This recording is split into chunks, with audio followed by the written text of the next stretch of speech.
요한복음 15장 말씀입니다. 신약성경 173면입니다.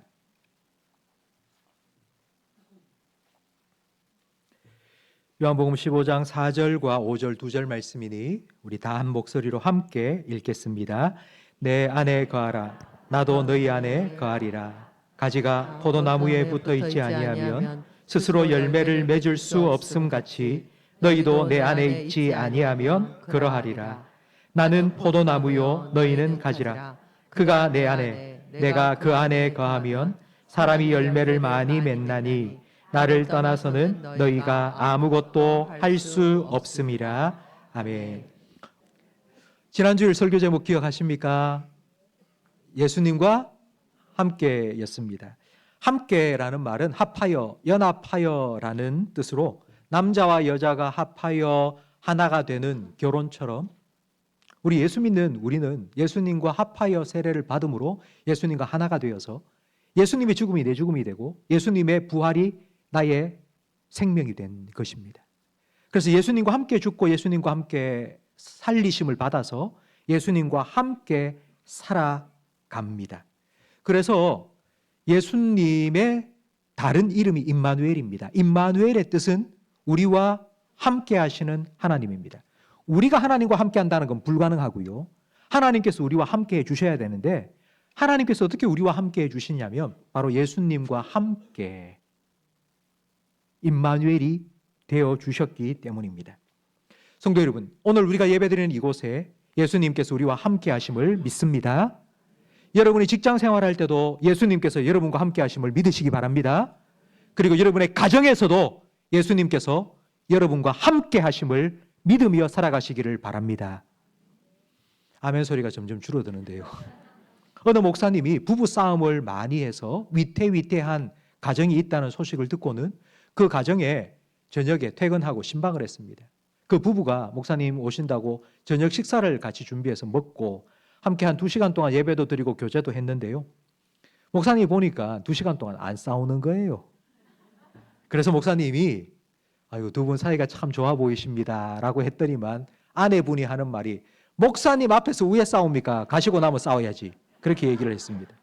목사님과 함께 있다고 부부 싸움을 하지 않고 참는 것처럼 예수님이 함께 하신다는 것을 생각하고 살아간다면 우리의 삶에 엄청난 변화가 있어야 됩니다. 그런데 현실은 그렇지 않습니다. 임마누엘 예수님이 언제나 나와 함께 계신다는 걸 머리로는 알고 있지만 실제로 예수님이 나와 함께 하신다는 것을 생각하면서 예수님 앞에서 어떻게 우리가 부부싸움 합니까? 이런 생각을 잘 하지 않습니다. 왜냐하면 목사님은 눈에 보이지만 예수님은 눈에 보이지 않기 때문입니다. 그래서 예수님께서 우리에게 오늘 본문 4절에 이렇게 말씀하십니다. 우리 화면을 보면서 함께 읽겠습니다. 내 안에 거하라. 나도 너희 안에 거하리라. 내 안에 거하라고. 예수님과 함께 있는 것만이 아니라 예수님께서는 내 안에 거하라고 우리에게 말씀하십니다. 예수님은 이걸 가지가 나무에 붙어 있는 포도나무 비유로 설명을 해 주셨습니다. 가지가 포도나무에 붙어 있듯이 너희는 내 안에 거해야 된다고 말씀하십니다. 예수님 안에 거한다는 것은 단순하게 예수님과 함께 있음이 아니라 그것을 뛰어넘는 것입니다. 그냥 결혼을 해서 법적으로 부부관계를 유지해 나가는 것이 아니라 정말 사랑하는 부부가 된다는 의미입니다. 눈치를 채셨는지 모르겠지만 제가 3월달 들어서부터 지금까지 계속하여 설교를 연속적으로 하고 있습니다. 예수님 통해, 예수님 위에, 예수님 함께, 예수님 안에. 이 설교는 계속하여서 예수님과의 관계가 점점 깊어지는 과정입니다. 예수님 통해 구원을 받았으니 예수님 위에 구원의 확신을 가지고 예수님과 함께 살아가면서 예수님 안에 거해야 합니다. 예수님 안에, 그리스도 안에라는 이 표현은 신약 성경에 164번 등장합니다. 예수님과 관련해서 가장 많이 사용된 표현입니다. 우리는 보통 예수님 하면 예수님 믿는다 이걸 가장 많이 생각하는데요. 예수 믿는다는 표현보다 2배나 많이 사용된 표현입니다. 예수 안에. 그런데 우리는 내가 예수님 안에 거한다라는 것보다는 내 안에 예수님이 계신다는 표현을 훨씬 더 많이 사용합니다. 바람 불어도 괜찮아요. 주님 내 안에 계시니까. 그리고 언제나 내 모습 너무나 부끄러워. 주님 내 안에, 주님 내 안에. 찬양도 보면 내가 예수님 안에 거한다기보다 내 안에 예수님께서 계신다는 찬양이 훨씬 많습니다. 그런데 내 안에 예수님이 계신다는 걸 우린 믿긴 믿는데 우리는 자주 깜빡깜빡 그 사실을 잊어버릴 때가 많습니다. 왜냐하면 내 안에 예수님도 계시지만 또 내 안에 예수님 말고 다른 것들도 많이 있기 때문입니다. 지금 여기 물병이 있는데요. 이 물병 안에 물만 담긴 게 아닙니다. 물도 있지만 공기도 들어 있습니다. 난 예수로 예수로 예수로 충만하네. 이 찬양 가사처럼 우리가 정말 100% 예수님으로 우리의 마음이 꽉 채워진다면 좋겠지만 그렇지 않습니다. 우리 안에는 예수님 말고 또 다른 것들도 많이 들어 있습니다. 그래서 예수님께서는 오늘 본문 말씀처럼 내 안에 거하라고 우리에게 말씀하십니다. 예수님께서 이렇게 말씀하신 거예요. 내 안에 거하라. 그리하면 나도 너희 안에 거하리라. 우리가 정말 예수님을 모시고 예수님을 내 마음속에 모시고 살아가기를 원한다면 먼저 우리가 예수님 안에 거해야 합니다. 그렇다면 내가 예수 안에 거한다. 이게 무슨 의미일까요? 오늘 본문 말씀을 다시 한번 화면을 보며 읽겠습니다. 내 안에 거하라. 나도 너희 안에 거하리라. 가지가 포도나무에 붙어 있지 아니하면 스스로 열매를 맺을 수 없음 같이 너희도 내 안에 있지 아니하면 그러하리라. 나는 포도나무요 너희는 가지라. 그가 내 안에 내가 그 안에 거하면 사람이 열매를 많이 맺나니 나를 떠나서는 너희가 아무것도 할 수 없음이라. 아멘. 예수님께서는 분명히 순서를 말씀하고 있습니다. 너희가 내 안에 있어야지 나도 너희 안에 있을 수 있다고. 예수님은 2번이나 반복해서 말씀하십니다. 너희가 내 안에 거해야지 나도 너희 안에 거할 수 있고, 너희가 내 안에 있어야지 나도 너희 안에 있어서 너희가 많은 열매를 맺을 것이라고 말씀하셨습니다. 여러분, 이 말씀을 들으면 여러분 어떤 느낌이 드십니까? 아, 내가 예수 안에 있구나, 이런 확신이 드십니까? 아니면 아, 내가 예수 안에 있는 거 맞나? 내가 열매를 많이 맺고 있나? 아닌 것 같은데 난 예수님하고 지금 떨어져 있는 거 아닌가? 혹시 이런 의심이 생기지는 않습니까? 예수님께서 우리가 이렇게 의심하라고 우리의 믿음을 흔들기 위해서 이 말씀을 하신 것이 아닙니다. 예수님은 우리 믿음의 주요, 우리의 믿음을 온전케 하시는 분입니다. 예수님께서 이 말씀을 하신 건 이 말씀을 읽고 듣는 여러분이 아, 내가 정말 예수 안에 있구나, 내가 예수 안에 거하고 있구나, 나는 예수님 안에 있는 사람이구나 라는 확신을 갖도록 하기 위해서 우리에게 주신 말씀입니다. 그렇다면 예수 안에 거한다는 것이 어떤 의미일까요? 예수님께서는 이걸 포도나무의 비유로 설명해 주셨습니다. 가지가 포도나무에 붙어 있듯이 우리는 예수님 안에 거해야 된다고 말씀하신 겁니다. 그러면 우리는 어떻게 해서 포도나무이신 예수님께 붙어 있게 된 걸까요? 여러분은 어떻게 해서 예수님 안에 거하시게 되셨습니까? 여러분은 어떻게 해서 포도나무이신 예수님께 붙어 있는 가지가 되셨습니까? 로마서 11장 17절은 우리가 어떻게 예수님 안에 붙어 있게 되었는지를 설명해 주고 있는데요. 함께 읽겠습니다. 돌감람나무인 내가 그들 중에 접붙임이 되어 창감람나무 뿌리의 진액을 함께 받는 자가 되었음즉. 접붙임을 받은 것입니다. 들포도나무 가지였던 우리를 참 포도나무이신 예수님께 접붙임을 받게 된 것입니다. 그런데 누가 이걸 하셨나요? 누가 이걸 접붙여 주셨나요? 예, 그렇습니다. 포도나무 비유에는 포도나무이신 예수님과 가지인 우리만이 아니라 세 번째 인물이 등장하는데 바로 농부입니다. 농부이신 하나님께서는 여러분을 선택하셔서 참 포도나무이신 예수님께 접붙여 주신 것입니다. 하나님께서 그렇게 하신 겁니다. 내가 예수님께 속하고 싶어서, 그렇게 되고 싶어서, 그래서 내가 그렇게 열심히 노력하고 애써서 우리가 예수님께 붙어 있고 예수님 안에 거하게 된 것이 아니라 하나님께서 그렇게 해주신 것입니다. 하나님의 택하심에는 결코 후회와 실수가 없습니다. 하나님은 여러분을 택하셔서 예수님께 접붙여 주시고 우리가 예수 안에 거하는 사람이 되게 해 주셨습니다. 존 스토트 목사님은 그리스도 안에, 예수 안에라는 이 말은 우리의 구원을 설명해 주는 성경에서 가장 중요한 표현이다. 이 표현은 단지 위치를 말하는 것이 아니라 소속을 말한다. 우리는 더 이상 아담 안에 있지 않고 예수 안에 있으며 우리는 더 이상 세상 안에 살지 않고 예수 안에 살고 있다고 말했습니다. 예수님께서는 오늘 4절 말씀처럼 내 안에 거하라고 여러분에게 말씀하십니다. 내 안에 거하라. 예수님의 이 명령에 우리가 어떻게 순종할 수 있느냐 하면요, 소속을 밝혀야 합니다. 예수님께서 내 안에 거하라고 명령을 하셨으면 우리는 그 명령에 순종해야 되는데, 그 명령에 순종한다는 건 내가 예수 안에 있는 사람이라는 소속을 밝혀야 합니다. 많은 성도들은 자기 소속을 밝히지 않습니다. 내가 사는 내 모습을 보니까 별로 교회 다니고 예수 믿는 사람이라고 말하지 않는 게 훨씬 좋을 것 같고, 그래서 내가 이렇게 살면서 내가 교회 다니는데 라고 밝히면 오히려 하나님 영광을 가리는 것 같다는 생각을 많이 하시는 것 같아요. 그런데 예수님께서는 우리에게 분명히 말씀하십니다. 내 안에 거하라. 예수님께서 말씀하십니다. 너희는 내 안에 거하라고. 우리가 예수님 안에 거한다는 건 우리의 소속을 분명히 밝히는 것입니다. 나는 예수님께 속한 사람이야. 나는 예수의 사람이야. 이렇게 내 소속을 분명하게 밝히는 것이 우리가 예수님 안에 거하는 것입니다.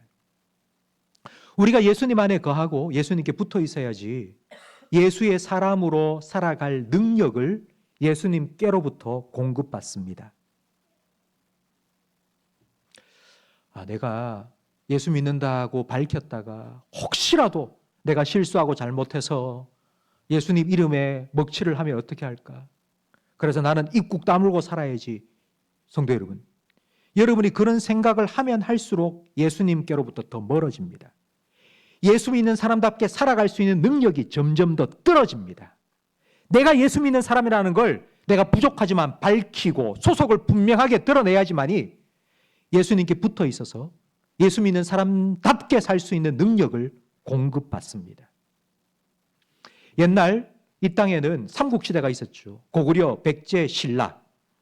지금처럼 정확한 측량 기술이 없었기 때문에 어디까지가 백제 땅이고 어디까지가 신라 땅이고 그걸 모릅니다. 그러면 여기가 신라 땅인지 백제 땅인지 어떻게 알 수 있을까요? 거기에 사는 사람한테 물어보면 됩니다. 당신 왕이 누구예요? 당신 어느 나라 사람이에요? 나의 왕은 예수님이고요. 나는 예수님께 속해 있습니다. 라고 말하면 그곳이 하나님 나라고요. 그곳이 하나님이 통치하는 곳이 되는 거예요. 구약의 가장 암흑기는 아합 왕 때입니다.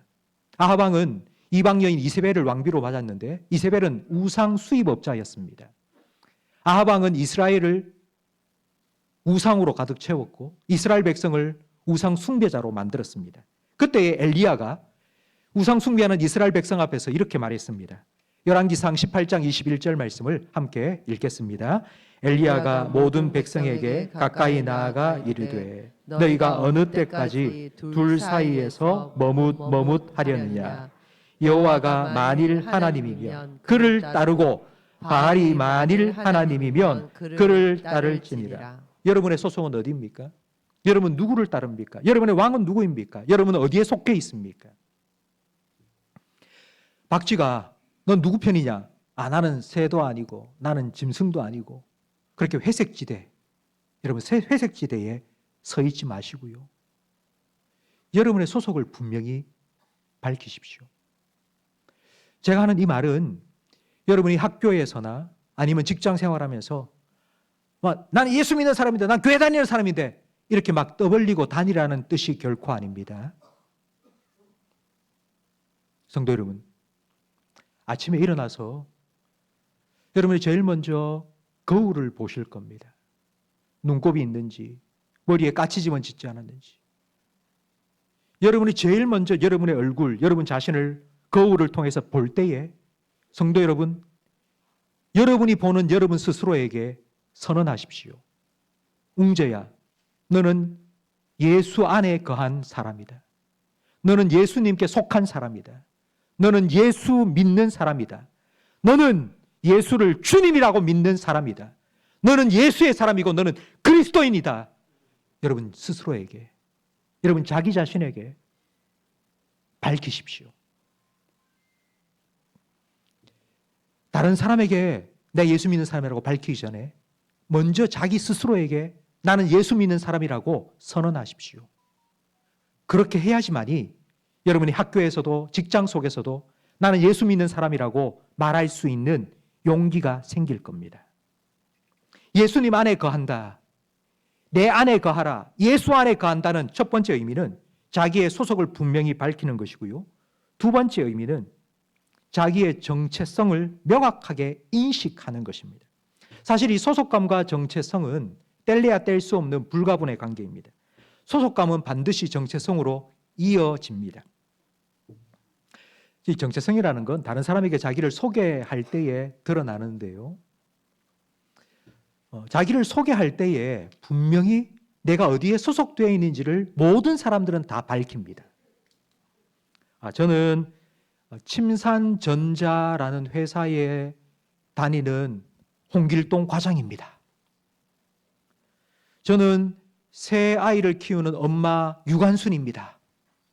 저는 달구벌 대학교 기계공학과 4학년 이순실입니다. 지금 자기가 속해 있는 걸 자기를 소개할 때 다 이야기를 합니다. 저는 제 소개를 하면 이렇게 합니다. 저는 침산제일교회를 섬기는 지웅재 목사입니다. 여러분, 이 소개 안에는요, 내가 누구인지 그리고 내가 무엇을 하는 사람인지가 들어 있습니다. 바로 이것이 소속감과 정체성입니다. 오늘 우리가 살아가는 이 세상에 일어나고 있는 수많은 문제들은 바로 이 정체성이 혼란하기 때문에 생기는 것입니다. 내가 누구인지, 내가 무엇을 해야 되는지 모르기 때문에 수많은 문제들이 생깁니다. 내가 해야 될 일을 모르기 때문에 내가 하지 말아야 할 일들을 하고 있고요. 내가 누군지 모르기 때문에 내가 있어야 할 장소가 아니라 내가 있으면 안 될 곳에 사람들이 자꾸 가기 때문에 수많은 문제가 생기는 것입니다. 탕자 비유에서 탕자가 허랑방탕한 삶을 살았던 이유는 아버지를 떠나서 아버지 아들로서의 정체성을 잃어버렸기 때문입니다. 정체성 문제를 잘 보여주는 이야기가 바로 미운 오리 새끼 동화입니다. 오리떼들이 자꾸 너는 미운 놈, 너는 왜 이렇게 생겼어? 놀리고 왕따를 시켰습니다. 그런데 어느 날 하늘을 보니 백조가 너무 우아하게 날개질을 하면서 날아가다가 자기 앞으로 탁 내려온 거예요. 너무 부러워서 그 백조를 보고 있는데 백조가 자기에게 친구하자고 오라는 거예요. 아니, 왜 나 같은 미운 오리 새끼를 친구하재? 그런데 알고 보니까 자기가 정말 부러워했던 그 백조가 자기가 똑같이 생긴 거예요. 성형수술을 해서 오리가 백조가 된 것이 아닙니다. 원래 백조였는데 그걸 모르고 있었어요. 왜냐하니까 주변에 있는 오리들이 꽥꽥거리면서 계속하여 야, 너는 못생겼어. 너는 안 돼. 너는 미운 놈이야.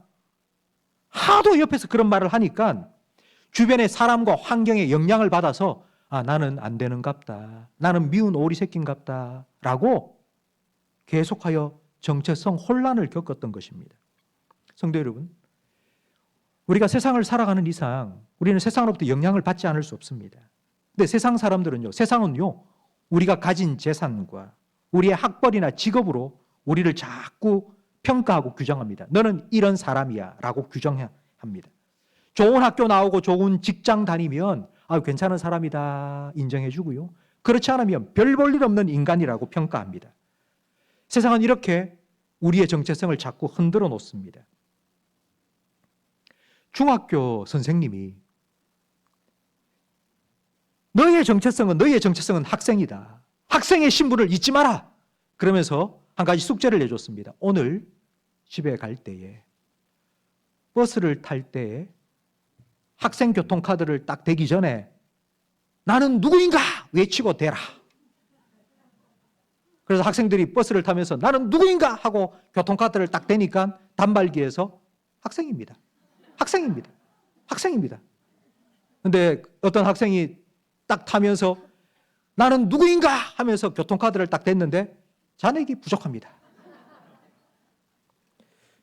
성도 여러분, 우리가 세상에서 내가 누구인지를 확인하려고 다른 사람들로부터 내가 어떤 사람인지를 확인하면요, 잔액이 부족합니다. 당신 부족하다고, 안 된다고, 좋은 말, 긍정적인 말보다 부정적인 말을 들을 때가 훨씬 더 많습니다. 미운 오리 새끼가 백조를 만났을 때 자기가 백조라는 사실을 깨닫게 된 것처럼 우리는 예수님 안에서 내가 누구인지를 알아야 됩니다. 예수님께서 오늘 본문 5절 말씀에 우리가 누구인지를 분명하게 가르쳐 주십니다. 우리 5절 말씀을 화면을 보며 함께 읽겠습니다. 나는 포도나무요, 너희는 가지라. 성도 여러분 누구라고요? 누구 가지요? 예, 예수님의 가지요. 여러분 예수님께 붙어 있는, 예수님께 속해 있는, 예수님 안에 있는 예수님의 가지라고요. 예수님께서 여러분을 향하여 말씀해 주신 것입니다. 너는 내게 붙어 있는 가지다. 너는 내 거야. 너의 소속은 나야. 내가 너를 택하여 불렀으니 너는 내 것이야. 너는 택한 백성이요, 왕 같은 제사장이고, 그리고 하나님의 소유된 백성이라고 성경은 우리에게 말씀하고 있습니다. 성도 여러분, 내가 지금 얼마나 많은 열매를 맺고 있느냐, 이것이 중요한 것이 아닙니다. 내가 예수님께 붙어 있느냐가 더 중요한 것입니다. 내가 지금 무엇을 하고 있는지, 내가 지금 어떻게 살고 있는지, 그게 중요한 게 아니고요, 내가 정말 예수의 사람인지 그걸 인식하고 깨닫고 믿고 사느냐가 더 중요한 것입니다. 내가 기도도 안 하고, 내가 요즘 성경도 제대로 못 읽고, 그래서 나는 예수의 사람이 아닙니까? 그렇게 살기 때문에 내가 예수 사람이 아닙니까? 내가 예수 안에 거한 것이 아닙니까? 아니요. 그렇게 산다 할지라도 나는 예수 안에 있고 예수님 안에 있다는 것을 여러분 믿고 예수 안에 거하셔야 됩니다. 그래야지 우리는 예수님을 통하여서 계속하여 예수의 사람으로 살아갈 수 있는 힘과 은혜를 공급받을 수 있습니다. 지금까지 설교를 하시면서 여러분 다 들으시면서 아, 그래, 아멘, 그렇게 살아야지 라고 생각하지만 이제 예배를 마치고 내일부터 또 세상 속에서 살아가다 보면 내가 부족하고 연약하구나. 예배를 드릴 때는 그래, 내가 예수의 사람으로 예수님 안에서 내가 예수님 모시고 예수님과 함께 살아야지 결심하고 다짐하며 그렇게 이 예배를 마치고 요 문을 딱 나서겠지만 하루가 못 되어서 마치 깨어진 항아리처럼 은혜를 잔뜩 부었는데, 물을 잔뜩 부었는데 깨진 항아리가 뭐 얼마 되지 않아서 그 물이 쏙 빠져버리는 것처럼 아, 내 예수님 모시고 살아야지 싶었는데 어느 순간 내 안에 예수님이 계시지 않는 것 같이 느낄 때가 있을 것입니다. 디모데후서 2장은 우리 인생을 그릇에 비유했습니다. 금그릇도 있고 은그릇도 있고요, 나무 그릇도 있고 질그릇도 있고요. 그런데 우리는 깨진 질그릇 같습니다. 예수님으로 채우고 은혜로 채웠는데도 하루 이틀, 화요일, 수요일쯤 되면은 그냥 텅텅 비어 있는 거예요. 다 빠져버리고. 그러면 어떻게 채울까요? 아마 여러분 이렇게 생각하실 겁니다. 그래서 열심히 더 갖다 부어야지. 우물에 가서 우물물 길어가지고 깨진 항아리 비지 않도록 계속해서 채워야지. 더 기도 열심히 하고 더 말씀 열심히 읽고 더 열심히 하라고. 그러면 여러분 평생 물 파가져와가지고 또 붓고 여러분 정말 힘들게 사시는 거예요. 깨진 항아리에 물을 채울 수 있는 방법이 있습니다. 그건 그 항아리를 들고요, 우물 속에 넣으면 됩니다. 예수님께서 내 안에 거하라 말씀하신 게 바로 이런 의미입니다. 내 안에 거하라. 이 말은요, 열심히 기도해라. 열심히 말씀 읽어라. 열심히 봉사해라. 예수님이 그걸 말씀하신 게 아니에요. 네가 어디에 소속되어 있는지 알아라고. 내가 예수님 안에 거하고 있다는 걸 네가 분명히 인정하라고. 내가 예수의 사람이라는 걸, 나는 예수님의 사람이라는 걸, 나는 그리스도인이라는 걸 분명하게 기억하라고. 이것이 바로 예수님 안에 거하는 것입니다. 우리가 예수님 안에, 우물 안에 깨진 항아리를 넣으면 깨진 항아리 안에도 물이 가득 찬 것처럼 우리가 예수님 안에 거하면 우리는 예수님으로 충만한 삶을 삽니다. 그것이 바로 오늘 본문에 예수님께서 말씀하신 것처럼 너희가 내 안에 거하고 내가 너희 안에 거하면 너희가 많은 열매를 맺을 것이라고.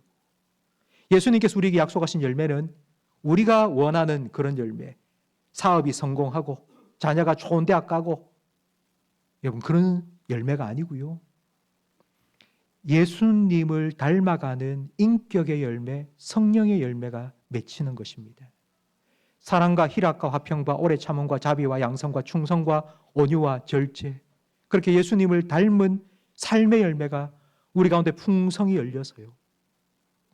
여러분 그런 열매를 여러분이 함께 살아가고 있는 여러분 남편과 아내와 나누고요. 여러분 자녀에게도 주고요. 여러분이 함께 살아가고 있는, 함께 생활하고 있는 여러분 직장 동료와도 그 열매를 나누는 거예요. 한번 상상을 해보세요. 그 예수의 열매가 맺힌 나를 통해서 그 열매가 다 옆에 사람들에게 흘러가고 함께 나누면서 여러분 이거보다 더 풍성하고 복된 삶이 어디 있겠습니까? 예수님은 이런 삶으로 우리를 초대해 주신 거예요. 우리를 불러주신 거예요. 그러니까 내 안에 좀 거하라고. 네가 내 안에 거해야지 나도 너의 안에 거할 거고, 그래야지 너의 삶에 내가 주는 열매가 맺힐 거라고, 그런 풍성한 삶을 살아가게 될 거라고 주님께서는 말씀하셨습니다. 성도 여러분, 이번 한 주간, 내일부터 한 주간 여러분이 살아가면서, 한 주간 살아가면서 여러분이 아침에 일어나서 출근하기 전에 거울을 볼 때 여러분이 여러분 스스로를 향해서 선언하십시오. 선포하십시오. 웅재야, 너는 예수의 사람이다. 너는 예수님을 주님이라고 믿는 예수의 사람이고 너는 예수 안에 거하는 사람이다. 여러분 자신에게 자기의 정체성을 분명하게 말씀해 주십시오. 그리고 예수님 안에 속한 사람으로 한 주간을 살아갈 수 있는 우리 모든 성도님들이 되시기를 예수님 이름으로 축복합니다.